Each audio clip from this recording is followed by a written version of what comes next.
Welcome to Unlearn, the podcast that redefines the playbook for modern business leaders. In a world where yesterday's truths are today's challenges, every episode brings you bold ideas and visionary strategies to thrive in a world where the only constant is change. Let's dive in. Welcome to Unlearn.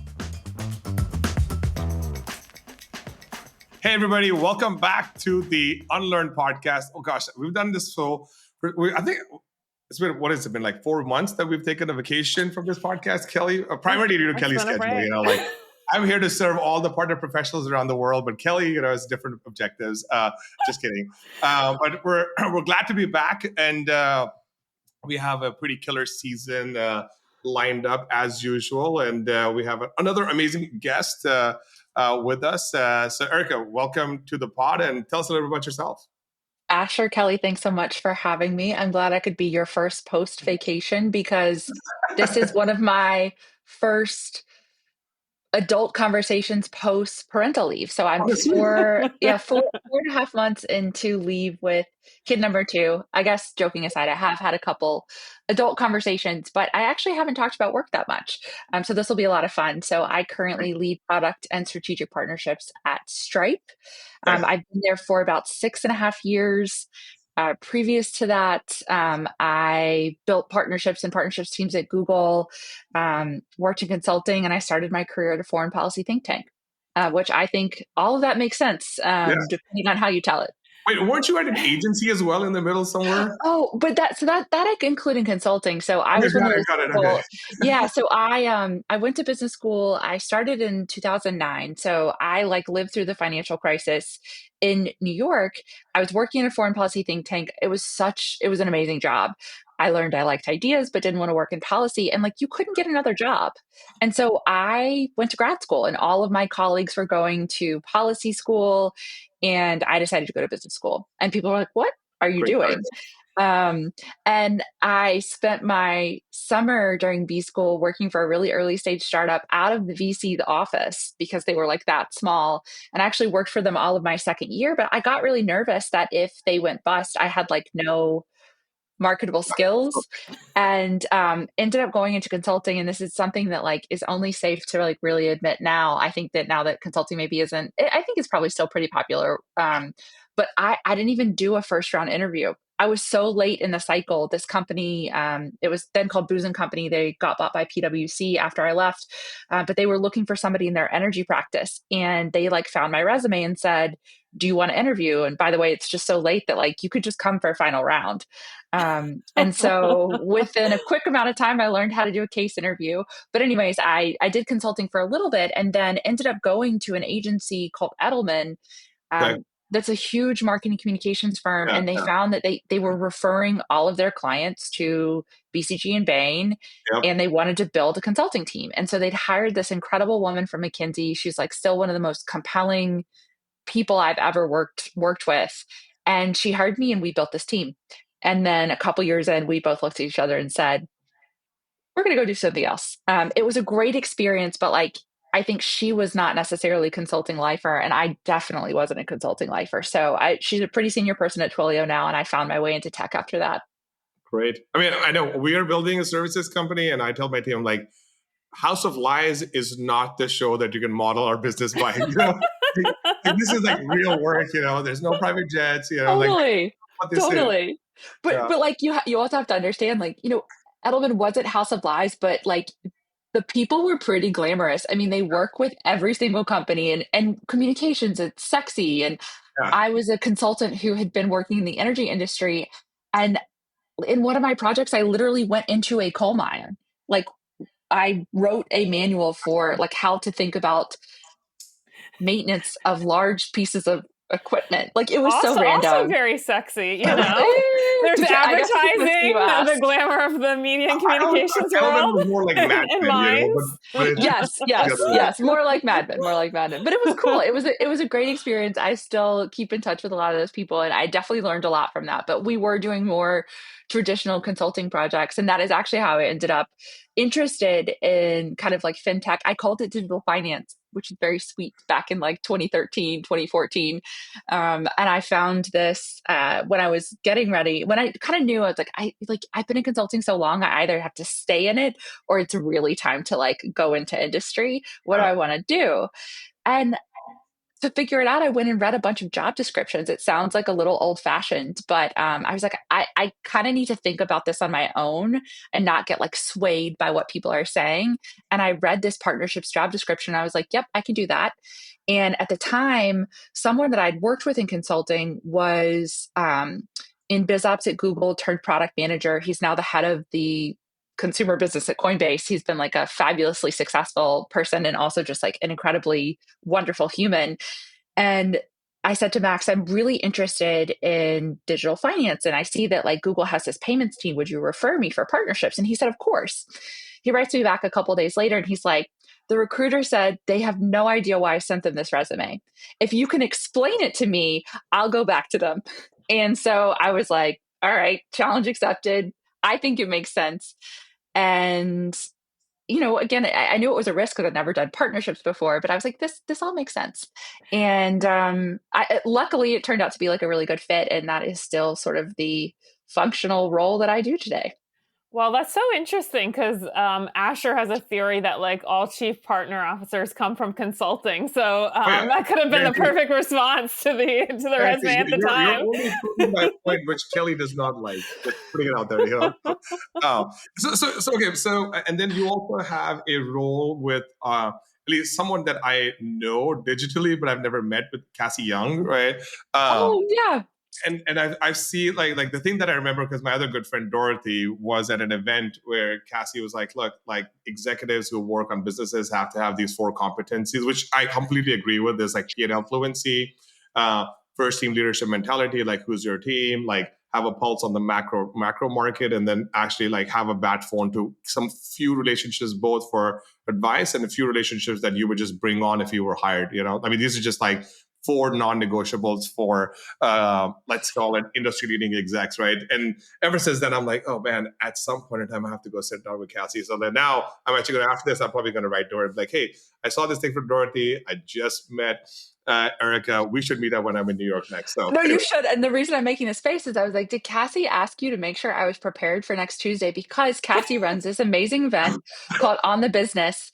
And I think this, so I'm pretty sure you're talking about Dorothy Copeland, who is also, I wish I could call her my best friend, but we were close colleagues at Stripe. I think the world of her. Yeah. And so I am going to do a fireside chat with Cassie at her event next week. And I was just reviewing her prep notes for that, where she's like, I'm going to ask you about the core 4 in the context of partnerships. Yeah. Ever since I saw the core 4, I was like, it's brilliant. And the thing is interesting is, for this role called the chief partner officer, these core 4 are absolute must as well. But they're a must for all C-level executives, but definitely for the CPOs, because their job is to manage relationships, or I would say, as I call it, like optimize relationships. And I think in your role at Stripe, you actually rolled up to Janine, right? Jean, yeah. Jean, yeah. You're actually on the platform side, and then most of the work we did with Stripe at Partnership Leaders was with Tim Sau and Dorothy, and then and everybody on the other side. But you actually have what I would call the core platform partnerships, which we should totally dive in. But just for the audience, like the core 4 that we're talking about, that Erika's going to like talk about, are an absolute must for all chief partner officer or aspiring chief partner officers. So I'm glad we can align on that as well. So Kelly, just for the record, I am 2 for 2 in this podcast. You're always ahead, Asher. Exactly. The rest of us just have to struggle to keep up. So tell us a little bit about your journey. Like, I'm very curious, because the Stripe that most people know of, right, which was like Dorothy's and Tim's group, right? Like, we have an idea of like how they were building go-to-market relationships and stuff like that. But your journey is different, because like Stripe had to go build these product partnerships to then go build what you would call a behemoth today. And you've got like Stripe Atlas, and you've got like, so tell us about just like the current state of where Stripe is at from a product partnerships, and then walk us through a little bit of the journey, because I think the audience will like really enjoy that.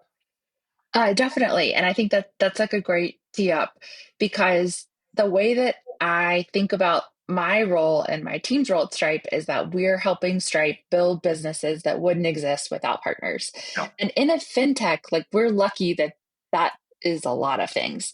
If you think about Stripe, it's not a bank, it's not a card network, it's not a payment method.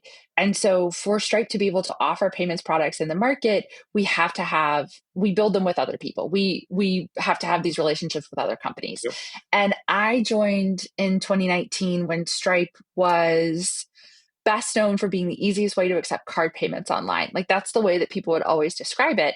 And I actually don't work on cards. I joined when we were trying to, I think, make that really true about any other type of payment. And then also, Stripe has done a really amazing job, I think, at building into these adjacencies. So, like, core payments, and then you're getting into, like,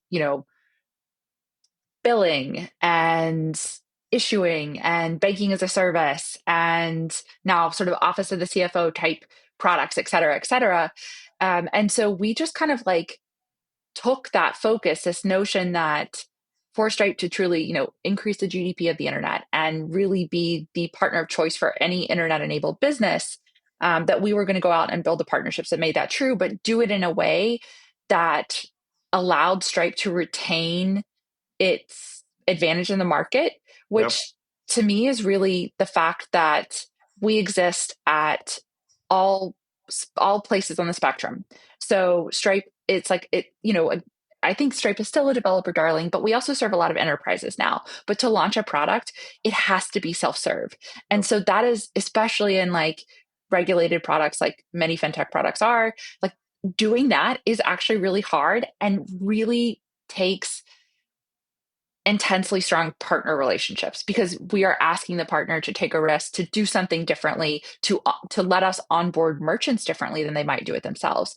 And so it does make it a really interesting place to get to do partnerships. And in terms of just like the sort of growth and types of partners, when I started, I was the head of payments partnerships or something like that, because we really just thought about like payments partners. Yeah. And like, even within that bucket, I mean, Apple fits within that bucket, Google fits within that bucket because of Apple Pay and Google Pay. I mean, you can kind of fill in the blank: Klarna, WeChat Pay, Alipay, et cetera. Like, so many different payment methods fit in that. But if you look at what we do with a lot of these partners, we actually do so much more today. We've built a lot of other things with them. Apple in particular has been a really strong kind of innovation partner, but that led us into other areas. So today, the team that I support, we work on everything from payments to Stripe's own kind of consumer payments mark called Link. That a woman on my team, Nicole Burns, who I have worked with since 2015, has been leading that. And I want to come back to sort of like why I'm pointing that out. Because again, I think Kelly's alluding that you're 2 for 2, but like, I bet in partnerships, we all, if we're lucky enough to continue to do this, we keep working with people we know and love, whether they're still somebody that we work with at the same company, or they're like on the other side now, because that's just like, that's also what makes this fun.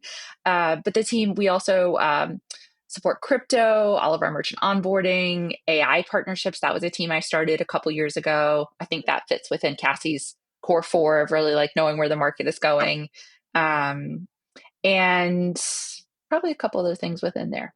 But those are them, and strategic partnerships. So like, how do you actually take a partnership and grow its importance to each company? And for us, where we sit within Stripe, that's really about like figuring out how can we build innovative new experiences that matter to our joint customers or joint users, as well as like Stripe's users. So that's the kind of the journey over the last 6.5 years. Well, okay. So just to be fair, when I said 2 for 2, it was just the thinking points. Kelly definitely is a way better relationship builder, like it's hands down. Like. Well, you like, mentioned exactly, Dorothy I don't know and about Cassie, that. so. Like 20 relationships, and I'm just gonna be like 0. Like somewhere between 0 and 0.5, or between every time of relationships. Okay. Well, Kelly, I will say this: when I had, when you reached out to me, I texted a friend of mine, Allison Elworthy, who's at HubSpot, and she was like, "Oh, I'm not surprised to hear that we're doing so much with Stripe." And I was like, "Actually, I haven't met this person yet. I'm so excited to." So she was giving you credit for having a whole host of relationships, which I'm sure you do at Stripe that exist outside of our work. So yeah, no, a lot of good people at Stripe. I know there's some former yes, HubSpotters went there too. yeah. But I would love, Erika, to hear your take, especially with your background on kind of how you articulate and conceptualize the value of product partnerships to the organization. And I know that's a huge topic, but I feel like it's something that a lot of partner leaders struggle with because it's not necessarily as straightforward as channel partnerships where you're very much focused on the transactional layer. It gets much more complex. So would love to hear if you just have any big picture framing or thoughts around like the different ways organizations can kind of articulate the value up to their other executives, to the board, and what that kind of looks like in your mind. And maybe we tied to like when Erika, when you joined, it sounds like Stripe was a single product company, and then you went to multiple products, and then you went to a suite, and now you're at the platform level, right? So like at each one of those junctions, you had to reestablish the value of an ecosystem, basically, right? So it would be good to just kind of like give the audience a little bit of a journey around like, hey, when I got here, this is what the state was, and then here's what I had to reset or reconfigure or reestablish or amplify. Yep. No, it's an interesting question because even though Stripe has no choice but to partner to be able to offer some of these things, we still get those questions.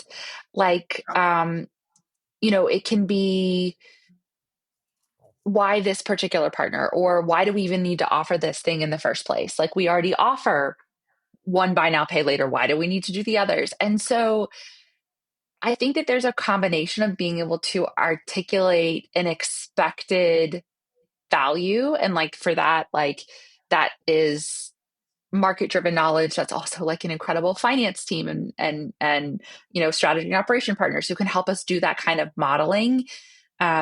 Looking across like we also need to deeply know our user base so we can say, we happen to be missing something that, 30% of our B2C users want, even though, 40% of our B2C users are already using this other thing that kind of looks like it. Like we're missing something. And so I think that there is a little bit of like art and science. And I think that it also really is about being able to marry up the story between what's happening in a market and what's happening in the user base and how the partner can kind of like bridge those two things. Because it's often not enough to just say, well, you can't do this without the partner. Sometimes that people are like, fine, I get it. But they don't realize that when you build something that relies on a partner, it takes kind of like care and feeding after launch. Like you don't just ship it and like walk away. Like you're going to have to update it when you go into a new country and you want to bring that product with you. You're going to have to negotiate a new agreement with a partner. When a partner launches new features, you're going to have to decide whether or not you want those integrated into sort of like, what you've built on your side. There are going to be so many things that happen along the way. And so again, I think it goes back to like being able to tell a compelling story about what this thing is going to do for your user base. Sometimes you have numbers, sometimes you don't. I think it would be a humbling exercise to go back through some of the business cases that we've put together, because I think sometimes we were probably right in the fullness of time, but there was probably a lot of choppiness in the interim. And then there are times where we've been absolutely wrong in either direction, right? Like something that we're like, well, we know we want to do this, but this is sort of what we think the output will be. I think there's probably been times where we've been pleasantly surprised and times where we've been surprised by how it went in the opposite direction. So I think that it's not, I don't have like a hard and fast way to do this. It's also hard to be like have a precise approach that applies to everything because the products look so different. But again, it always comes back to like being able to tell that story, and then also having enough of a command on what the expected impact will be from a financial perspective. Because again, that's like, how well do you know your users and what the uptake is likely to be, and what do you think the commercial arrangement between you and the partner is going to look like? That is our responsibility. Yeah. And so, we're Stripe, when I started on this, we were not at a point of leverage. And I think that looks different now. And so, you are responsible for how that partner impacts the business that Stripe builds on top of it. And so you've got to know those numbers as well and be able to think about how that will change over time. I do like what you just said about just the partner is connecting the market to the user base, right? Because I think on the go-to-market side, it would be the partner gets us to the user base. It's like more focus on acquisition, but you are actually focused on like retention and engagement and like things like that. Obviously, once you launch this thing, there's some element of like, hey, how many of our users could use your product and how many of your users could actually come to our product. But I think that the need actually starts to like, actually like that mental model quite a bit. Cool. Have you any advice on working with both your own internal product teams and also partner product teams? Because one of the things you just touched on there, right, is, and you see this a lot, I would say, in market, is people work to launch, they do a big splash, they build the integration, and then the kind of mechanisms to keep it up to date over time as a product, right? Because even if there's not new extensibility that needs to be updated, as like your core product and the partner's core product change, things can drift if you don't have alignment. Yeah. And so curious just how you've approached that, what you've seen work, if you've seen, missteps that people make and that stuff falls down. Yes. I think there are a couple ways that we try to manage that over time. I think in the moment when the deal is done, we have very specific service level agreements in place with any partner that like impacts our uptime in any way, shape, or form. So like basically any partner that's going to result in our code base getting touched, we're going to try to have SLAs with those partners. And I think, but that, Kelly, that like really only helps part of that, right? And so I think the more important part is, what do you do over time, not just to maintain the integration, but to sort of grow the impact of it? And, we do all of the stuff that I think a lot of people do. We run the QBRs, we try to have a joint business plan with the partner that's like, we want to go into these markets, or we want to layer in these other features over time. But I think the more interesting conversation is often the ones that we have internally, where we're like, how can the partner help us advance the product strategy that we have? And does that actually mean that we're going back to the partner and asking them for something that doesn't even exist yet, but we believe that they could build? And that happens pretty frequently.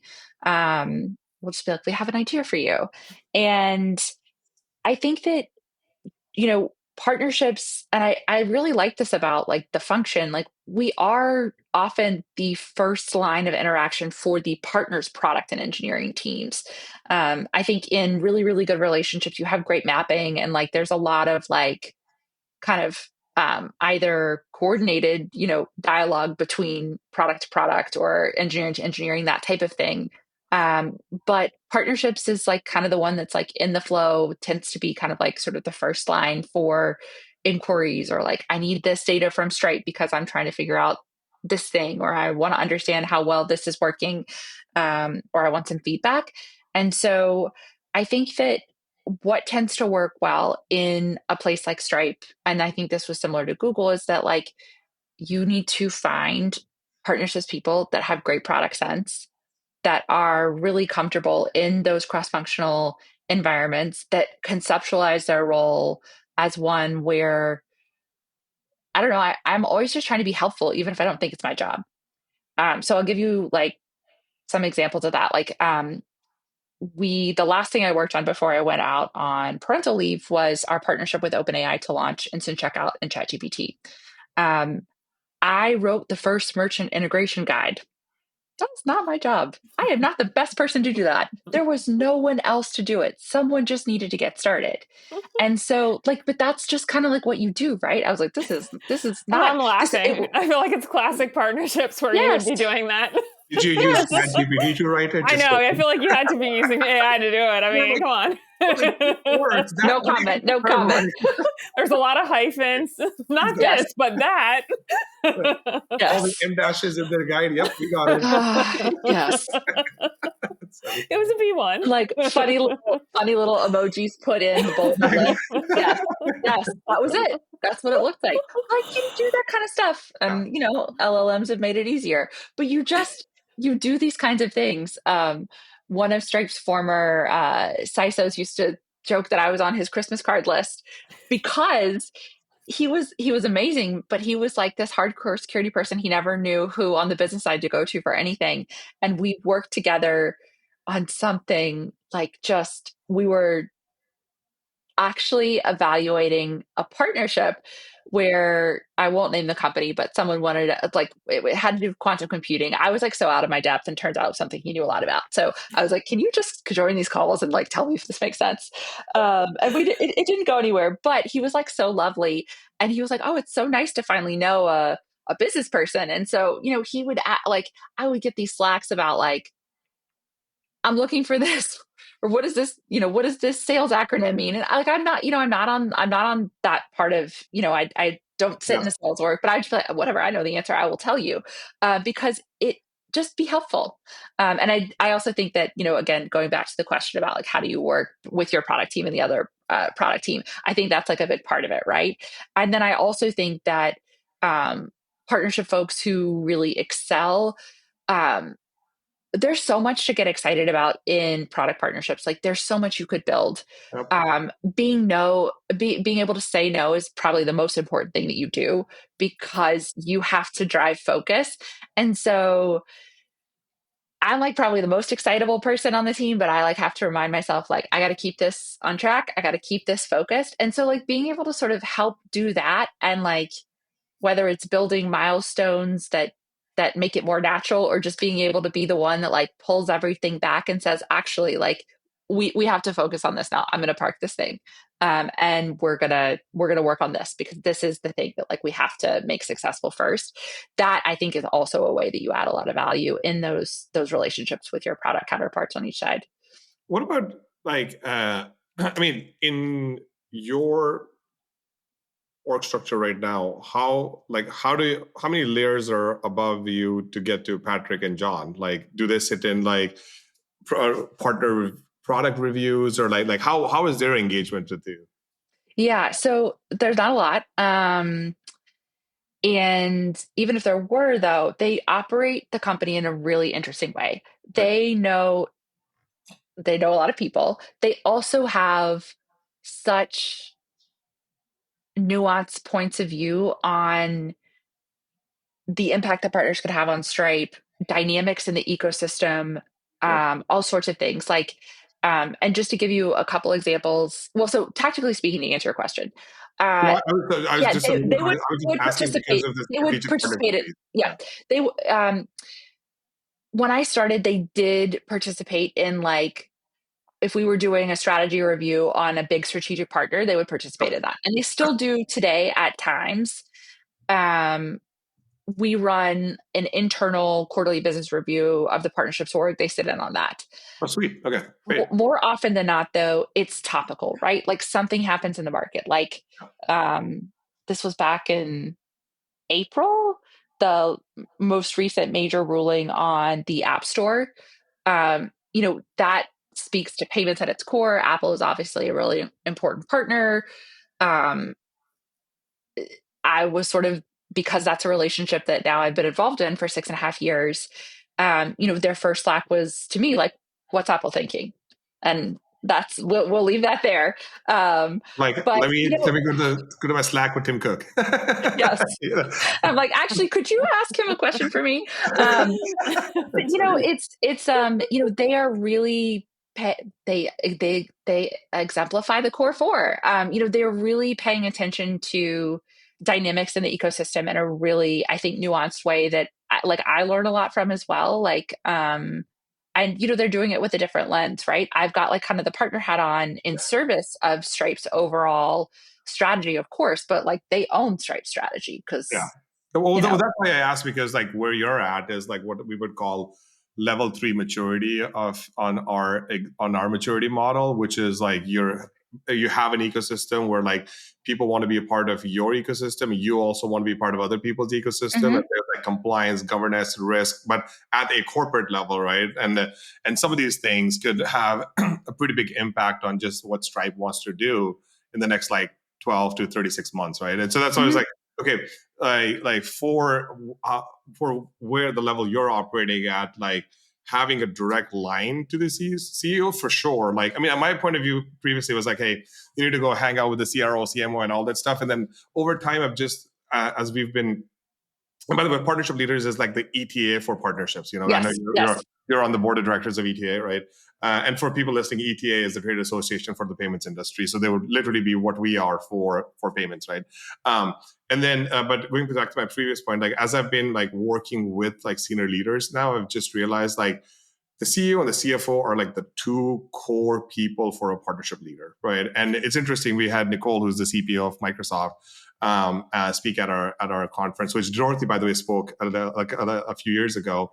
And then even in her talk, she was like, hey, I actually spent a lot more time with the CFO of Microsoft. And people would think that she spent more time with the CEO of Microsoft because, again, like for most of the audience, I think people don't realize that like CEO sets the vision, but the CFO is actually the person responsible for like building the operating plan and getting the company to like operate on it, right? It's not the CEO, president, all these people. These are like supporting characters, but like in a board meeting, which is the CEO's 101, the CEO and the CFO are basically like on point for a lot of their responsibility. But this is great to see, great to know that like you actually have that type of open audience, even in a company that size. Now, let's talk about your org, right? Like, how have you structured your team? And I ask this because, like, this is one of the most common questions we get is how do people organize their team? And then how many partners is too much for somebody to manage, right? And I'm like, such like different questions, but like, let's start with how have you organized your team? Like, what are the components, Yeah. Maybe like just like org structure wise would be great to know.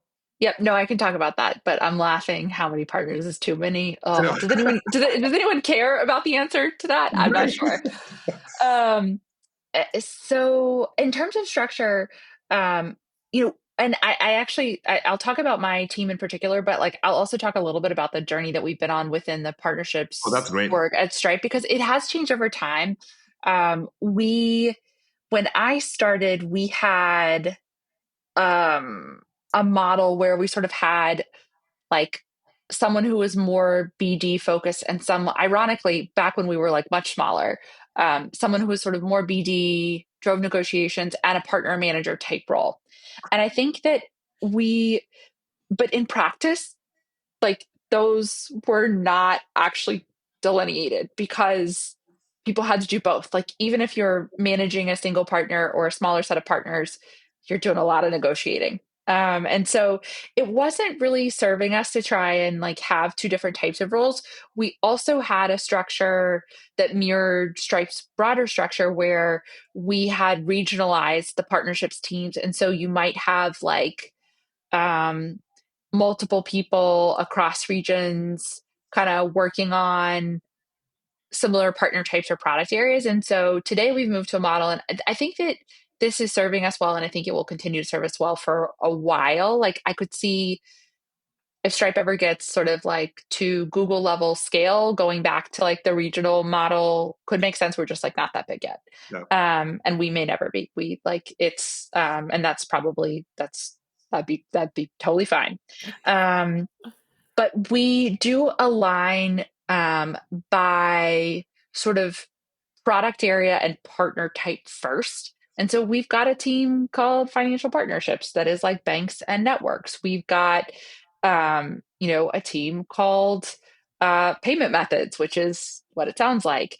There are some places where I'd put like a little asterisk, like a strategic partner, like an Apple is also a payment method, but they're owned by strategic partners because that's kind of like your primary. And so for anywhere where you sort of squint and say this could be in multiple places, we think about kind of like, what is the primary purpose of this partner, and slot it into that pillar. And so we do try to run this alignment by product type first, not product area, because like product area lines, the way that groups of products are organized gets shifted all the time. But Stripe is really not in the business of like deprecating products. And so it's pretty safe to say, all right, we have this product called Terminal, and Terminal's always going to need partnerships. So we're going to have a Terminal partnerships filler, and et cetera, et cetera. So that's the way that we've done it. And we've done away again with the distinction between partner manager in business development, because right now, even though we are a lot bigger than the team was 6.5 years ago, it's not necessarily helpful to make that distinction.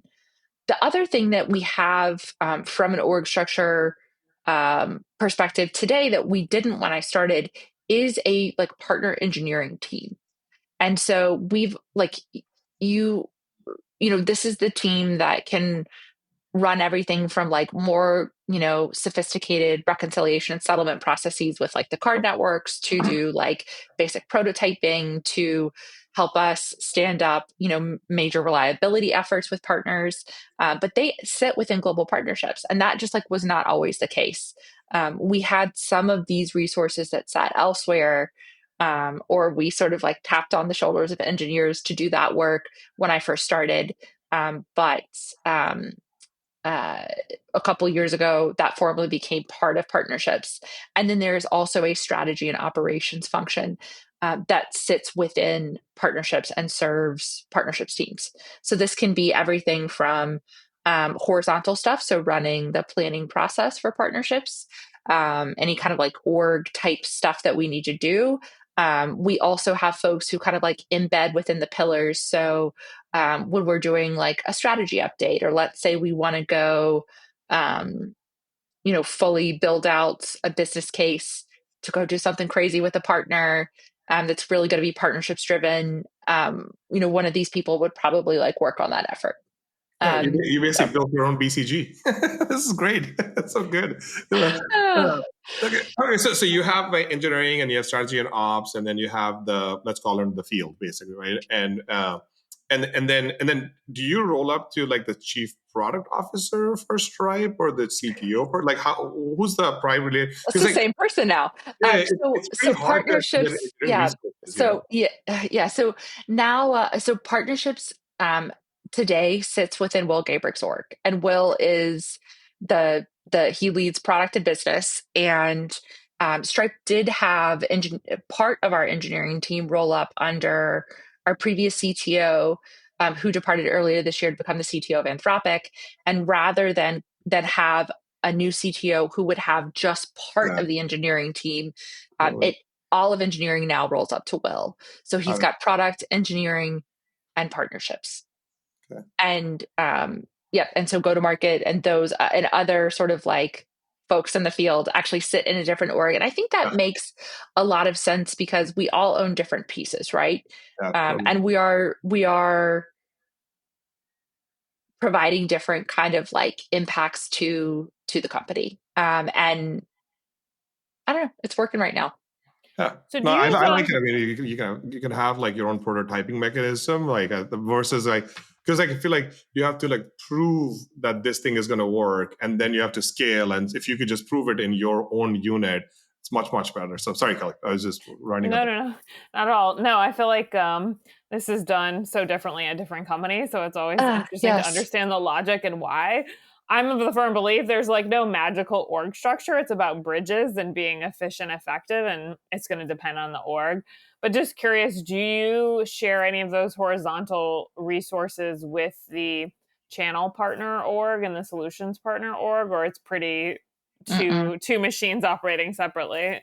It's two machines operating separately. Where the bridges are, I love that analogy, is that multiple people can touch the same partner. And so that's why I worked closely with Dorothy, is because the Microsofts, Amazons, et cetera, of the world were her partners, and they were our partners, and they were serving different kind of functions. And so we didn't want to ship our org chart to them, but our goals with those partners were pretty different. And so that allowed us to not create too much confusion. Yeah. And we would do things like, especially if there was overlap between the stakeholders, because that would happen in some cases. The same person would work with us and work with them. So we would hold our QBRs together. We would have aspects of our respective internal strategies they needed to tick and tie. So you know, if you wanted to keep me honest, we would pull out a partner and tell them, they could tell us all the times we confuse them, because it's not perfect. It's Yeah. definitely not perfect. But I think that was the best solve than trying to solve it necessarily through org structure. And Dorothy would also tell you, one of the first thing that we did after she started was, I had been on the case of our CRO at the time, Mike Clayville, to staff people to sell the stuff that I was building with partners. And the first person he asked to do that was Dorothy.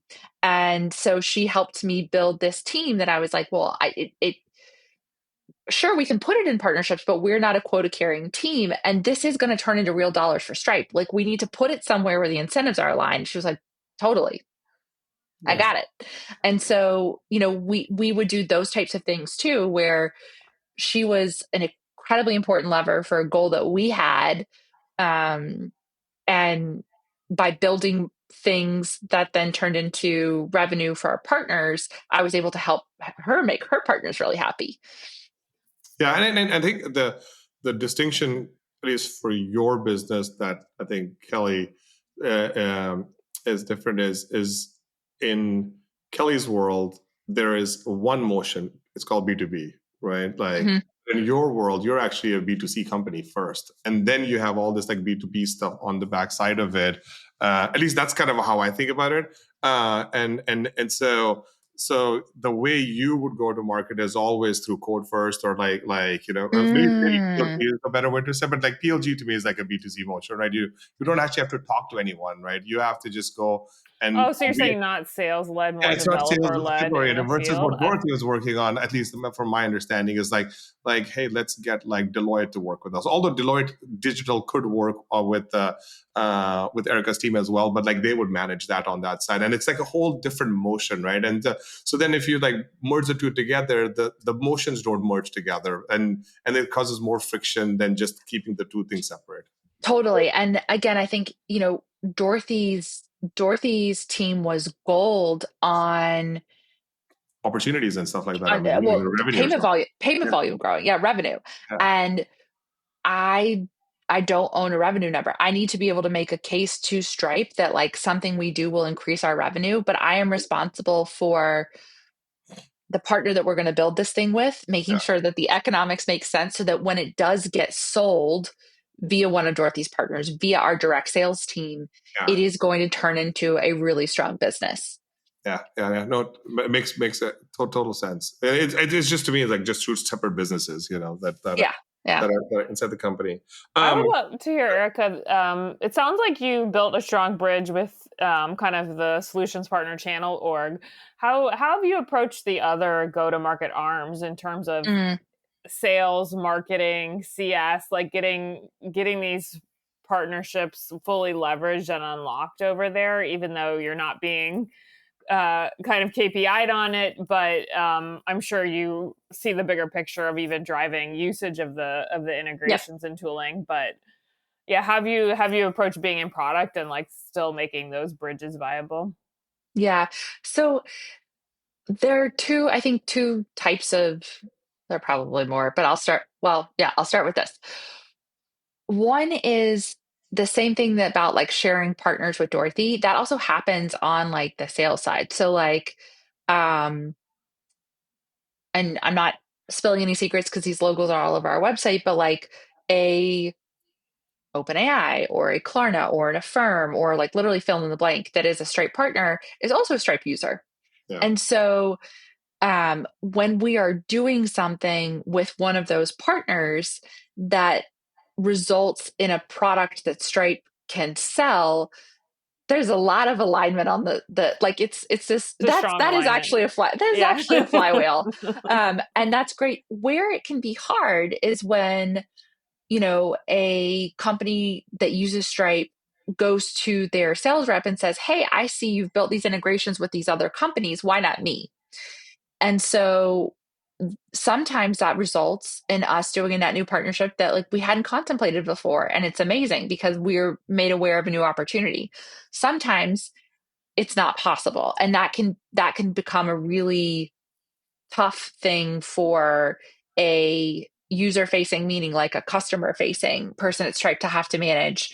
And so both of those, that's a reality. Like I think that happens everywhere, but that's one piece. And then um, I actually think that I rely so much on our user facing, customer facing teams for understanding of what our users need to be able to shape the stuff that we want to build. And so, um, that is lots of bridges are built, but that is also a muscle that like we have to really reinforce. We do things. I think it's just important for our teams to be able to have a lot of internal relationships, but then we also activate those relationships to be able to like get products to market. And it goes really, really well when it's something that the sales team is either like the market, the base is not clamoring for this, but we actually think it's useful for them. Tap to pay on iPhone is a great example of that because that was something that like didn't exist yet. They could see that there was going to be a lot of interest for people to like turn their iPhone into a payment terminal, but it wasn't it wasn't a product in the market that Stripe didn't offer and needed to build. We were the first partner for that, but then there are other times where the teams are coming to us and saying, "Please go build this type of partnership because my users need it," and so so much of that. The sort of knowledge and the way that piece of strategy gets shaped is through like great cross-functional relationships. Sure. And then we are at a stage where Stripe does have a more formal product launch process and that type of thing where, product teams, partnerships teams, et cetera, can get things in the hands of our go-to-market team to help get that to market. And sometimes we do involve partners in that. Like if we're launching a new payment method, or we did, we've now run sales trainings where I actually invite the partner to come in and like speak about their product firsthand, that type of thing, and vice versa with our sales team. But we kind of just to go back to what you were asking, about the other types of go-to-market teams, like there are just so many ways that we want to interact with those teams, and we benefit so much from that. I'd spend way more time with them if they would let me. Like, hello, it's like a wealth hello. of knowledge, and so, those are really, really important relationships. What about the marketplace? Like, does your team own the marketplace, or does another team own? Say what you mean about the Stripe app marketplace? Yes. So partnerships does own that. So, but that is another place where I think it kind of touches on some of those dynamics I was talking about, right? So our team partnerships would go and engage with the company that we want to build the app. Many of those companies are actually already Stripe users. Yeah. And then we would work with there's a piece of that is totally like PLG because it's just in the dashboard. Any user can go and turn on an app. But then we also might want to drive distribution of that app in a differentiated way, either through a platform that's built their stack on Stripe, and that the platforms today sit within sales. When we started that product area, it sat within partnerships because it wasn't something that was like built, it wasn't on the truck in any way, shape, or form. And so again, these teams would work together because I think ultimately we're all in service of Stripe's users. We're all in services of those businesses building on Stripe. And so we have to figure out, the various ways that we help make them more successful. And I think there's a role for each team to play. Very interesting. We could spend like half a day talking with you, or probably more. If you give us, like, we're just like you, if you were, in your relationship with the go-to-market teams. But I think maybe a good part a question to end on would be, as you were making this decision to go into partnerships, right? Like you had a level of conviction, but what else were you thinking about, and what was the mental model that prepared you for a role like this? I can't make another deck. Got it. That's great. No, I think it was I mean it functionally, it was like the thing that just sort of clicked, and I was like, I should try that. Like I can see myself doing that role. And when I saw the job descriptions, I was like, I think my skills are transferable enough. I think the things that have kept me in this role many, many years later is that it is so incredibly satisfying to see products that you've helped build in the hands of people who enjoy using them. I mean, and so I I think that's what kind of keeps me in this space, or sort of in this function. I also think that from a just interactions perspective and like connecting to the things that are personally meaningful to me, I'm a very curious person. You get to learn so much.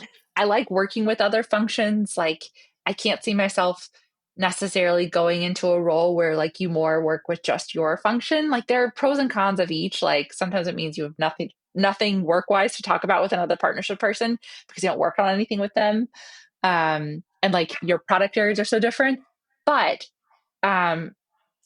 you get to have this sort of rich life within a company where you work with every single function in the company, and it's fun. Yeah, no, I think I, uh, I think more people should go and explore roles like this. Like at one of the summits, somebody was like, "Hey, if you were obviously I'm unemployable now based on the path that I've chosen, right? But like, but if you were to go take another role, like, what would you take?" And I was like, actually, the most interesting role right now potentially is going and being the ecosystem leader or the partnership leader for Costco. Right, you've got like this massive user base on one side. They're trying to like digitally transform their store experience. It's all being done through an app. Most of those things are going to be product partnerships, right? Or you could go to United Airlines and like they've spent so much money just like modernizing their app experience, but then they're plugging in Spotify and this and that, like all of those things, right? Those are Like, partnerships. yeah, versus just being stuck with like signing the next GSI, which I think is cool. It's great, but like there's so much opportunity. Asher throwing shade. I know. I know. Like, so there's like so many interesting things that you could do. Like we had Sarah Linares on the pod, and she went and built the first marketplace for United Healthcare, which was unbelievable. Yeah, I mean, because we were all talking about like, hey, when is like Atlassian going to launch like the next version of their marketplace, or when is HubSpot going to do this, or when is Snowflake's going to do this, right? And like Sarah's like, oh, let me actually go talk to like United Healthcare and figure out like how they're like their clinics and their like all these people like bring them all together in marketplace environment, build that out. Like there's some amazingly cool projects which I would say there's like probably zero competition for, you know. Or maybe not that much competition for like, if you want to be the partnership leader for OpenAI or Anthropic, like you probably there's like 5,000 people applying. Two of the hottest companies in the world right now. Yeah. It's probably a competitive job. But no, Erika, I'd be curious if that's something you've exposed yourself to, because I think in tech we tend to look at all the other tech companies for learnings, and I think Asher's makes a valid point. There's a lot of these consumer-facing companies or retail industries, consumer goods, and they have partnerships too. And it's not one-to-one, but there probably are a lot of like transferable lessons. So is that a world that you worked in when you were consulting at all, or have kind of networked around? So it definitely, I mean, I worked on a lot of different types of companies back in the consulting days. I think that's two things. One, I think that we do, at least within the Stripe partnership team or the folks that I'm closest to, like we do notice some of the like bigger things that happen and everyone's like, whoa, what did Walmart just do? Like, that's so cool. Or like fill in the blank, but probably not enough, right? And I think that as my intuition says that as AI turns everybody into a tech company, we need to pay a lot more attention. Yeah. All right. Well, on that note, thank you so much for spending some time with us. We would love to have you back on the pod a little bit down the road. And definitely when we're in New York, we'll reach out to you. Please. I think we're going to do summits and stuff. So you should totally come and speak there. I think it'll be phenomenal. But again, thank you so much for spending some time with us, and have a great rest of your day. No, thank you both so much for asking me. This was a lot of fun, and I love your podcast. Thank you. Thanks for listening. Do us a favor. Subscribe to the podcast on your favorite player or YouTube. Share it with a colleague, or tell us what you thought of it on LinkedIn. See you next time.